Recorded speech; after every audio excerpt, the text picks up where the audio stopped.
हिमाचल प्रदेश की पहाड़ियां इन दिनों शोरगुल में डूबी हैं। वो इसलिए क्योंकि कुदरत क्रोधित नजर आ रही है। कुदरत का आक्रोश चारों ओर दिख रहा है। आसमानी बरसात लोगों के जीवन पर कहर बनकर टूट रही है। इस बार अधिक मात्रा में बरसात हो रही है, जिसका परिणाम यह है कि भारी नुकसान जान माल का हो रहा है। 2 दिन से हो रही भारी बारिश के कारण शिमला जिले में भी 4 लोगों की लैंडस्लाइड के चलते मौत हुई है। शिमला शहर में भी जगह जगह भूस्खलन और पेड़ गिरने से काफी नुकसान हुआ है। बारिश के रेड अलर्ट के चलते शिक्षण संस्थानों में छुट्टी कर दी गई है।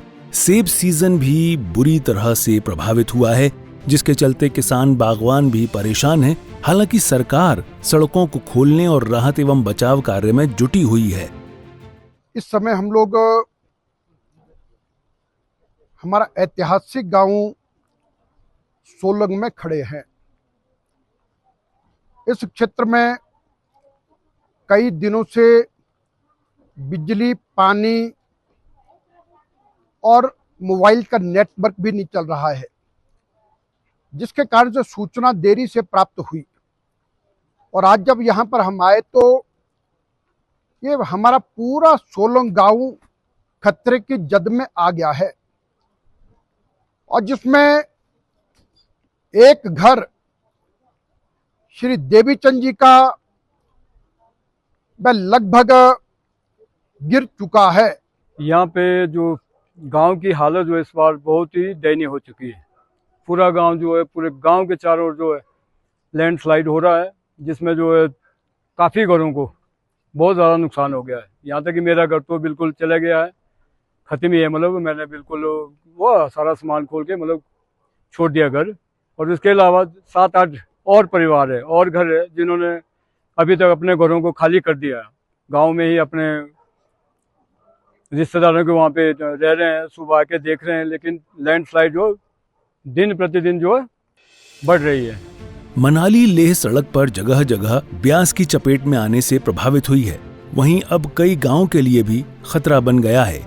इस दौरान पूर्व मंत्री गोविंद सिंह ठाकुर द्वारा प्रभावित इलाकों का दौरा किया गया और जनता से मुलाकात की गई।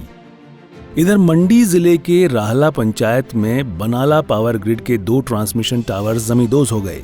हादसे में 3 घर और एक पशुशाला क्षतिग्रस्त हो गई। प्रभावित घर ओमचंद, अमरचंद और शोभाराम के हैं।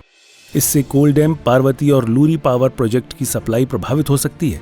वहीं बिजनी लालजी कागू लाइन का एक टावर भी क्षतिग्रस्त हुआ है। अधिकारियों ने बताया कि मरम्मत का कार्य चल रहा है, जिसे पूरा करने में लगभग 1 सप्ताह लगेगा। वहीं जिला सोलन के अंतर्गत नालागढ़ बद्दी में भी बारिश का रेड अलर्ट जारी हुआ है। बद्दी के जामुन का डोरा गांव में 1 दर्जन परिवारों के घर बारिश की भेंट चढ़े दिखे, जिससे जगह जगह दरारें आ गईं। नालागढ़ मलहनी पंचायत में 3 मकानों को खाली करवाया गया। ऊना जिला पिछले 24 घंटों से लगातार हो रही मूसलाधार बारिश की मार झेल रहा है। ऊना विधानसभा क्षेत्र के सुनहरा क्षेत्र में हालात बाढ़ जैसे बन गए हैं, जिससे आम जनजीवन बुरी तरह प्रभावित हो गया है। ग्रामीण इलाकों में खड्डों के उफान ने लोगों के सामने संकट खड़ा कर दिया है। दिक्कतें बहुत ही आ रही है सर जी। हमारा सारा सामान भीग गया है, इतना पानी है जी। हाँ, अभी देख के आप क्या जो सामान बाहर भी थोड़ा बहुत वो भी सब उड़ गया जी। आज तो पानी इतना आ गया जी कि दरवाजों को लगे हुए झंडे वो भी खोल दिए उन्होंने। जो अंदर सिलेंडर हमारा जो बर्तन वाला सामान सब भी निकल चुका है जी। इसमें से पकड़ने की कोशिश की कितना पकड़े, अपने आप को बचाएं ਜਾਂ ਸਮਾਨ को ਬਚਾएं। ਸਾਡਾ 2 ਤਰੀਕ ਨੂੰ ਵੀ ਬਾੜ ਇੱਦਾਂ ਹੀ ਆਈ ਸੀਗੀ ਤੇ ਉਸ ਵਕਤ ਮੌਕਾ ਦੇਖਣ ਪ੍ਰਸ਼ਾਸਨ ਆਇਆ ਸੀ ਸਾਰਾ, ਔਰ ਜੋ ਥੋੜੀ ਬਹੁਤ ਉਹਨੇ ਮਦਦ ਕੀਤੀ ਅਸੀਂ ਉਹਨਾਂ ਨੂੰ ਕਿਹਾ ਵੀ ਸਾਡਾ ਬੰਨ ਗੱਭੇ ਤੇ ਟੁੱਟ ਗਿਆ ਵਾ, ਇੱਕ ਵਾਰ ਥੋੜਾ ਬਹੁਤ ਕਰ ਦਿਓ, ਬਾਕੀ ਜਿਹੜਾ ਪੱਕਾ ਕੰਮ ਉਹਦਾ ਲੇਟ ਹੋਣਾ। ਲੇਕਿਨ ਉਸ ਤੋਂ ਬਾਅਦ ਕੋਈ ਨਹੀਂ ਆਇਆ ਜੀ। ਅੱਜ ਫੇਰ ਪਾਣੀ ਇੰਨਾ ਆ ਗਿਆ ਕਿ ਅੱਜ ਤਾਂ ਸਾਡਾ ਸਮਾਨ ਕੱਖ ਨਹੀਂ ਬਚਿਆ ਜੀ, ਸਭ ਕੁਝ ਉੜ ਗਿਆ। रसोई का सारा सामान, सिलेंडर, जो बिस्तर बुस्तर थे, रहन सब कुछ उड़ चुका है। दमकल विभाग हमेशा के लिए तैयार रहता है, बट आज हमें कल से सूचना मिली थी कि ऊना में अलर्ट अलर्ट है। हमें सुबह एक सूचना मिली थी जिलेड़ा से, वहाँ गाड़ी भेजी। उसके बाद बस स्टैंड के पास एक मिली थी और सनेड़ा से मिली। जब हमने मौके पर देखा तो इधर हालत बहुत खास्ता थी। और जब हम मौके पर देखे, ऊपर जाके देखा हमने तो कोई ज़्यादा नहीं है। तो 15 मीटर जो मतलब रास्ता बिल्कुल पानी ना तोड़ दिया हुआ। अगर उसमें कोई प्रशासन किया जाए तो इनका हाल निकल सकता है इनका। बाकी इनके घरों में देखो बहुत बुरी हालत है। इनका जो खाने पीने की सामग्री बिल्कुल सब खत्म हो गई है। बाकी लोग परेशान तो है ही है। वहीं कुल्लू, बंजार और मनाली में 1 और 2 सितंबर को शैक्षणिक संस्थान बंद रहेंगे। खराब मौसम को देखते हुए जिला प्रशासन ने निर्देश जारी किए हैं। चंबा जिले में आई भयंकर त्रासदी को लेकर राज्यसभा सांसद हर्ष महाजन ने प्रदेश सरकार पर जमकर निशाना साधा। उन्होंने कहा कि सुखविंदर सरकार के पास अपनी इस सरकार को चलाने के लिए न तो कोई नीति है और न ही कोई तजुर्बा, बस धक्काशाही से ही 3 साल निकाल दिए हैं। बचे 2 साल वो किसी तरह निकालते भी हैं या नहीं, कुछ कहा नहीं जा सकता है। तो वहीं आपदा की मार झेल रहे जम्मू में केंद्रीय गृह मंत्री अमित शाह पहुंचे।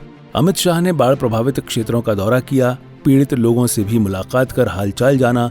तो वहीं केंद्रीय गृह मंत्री अमित शाह, जम्मू कश्मीर के उपराज्यपाल मनोज सिन्हा और जम्मू कश्मीर के मुख्यमंत्री उमर अब्दुल्ला ने बाढ़ राहत उपायों पर समीक्षा बैठक की अध्यक्षता की है। वहीं उत्तराखंड में भी बारिश का दौर जारी है। खटीमा, ऊधम सिंह नगर में भारी बारिश हुई। ब्यूरो रिपोर्ट, सूर्या समाचार।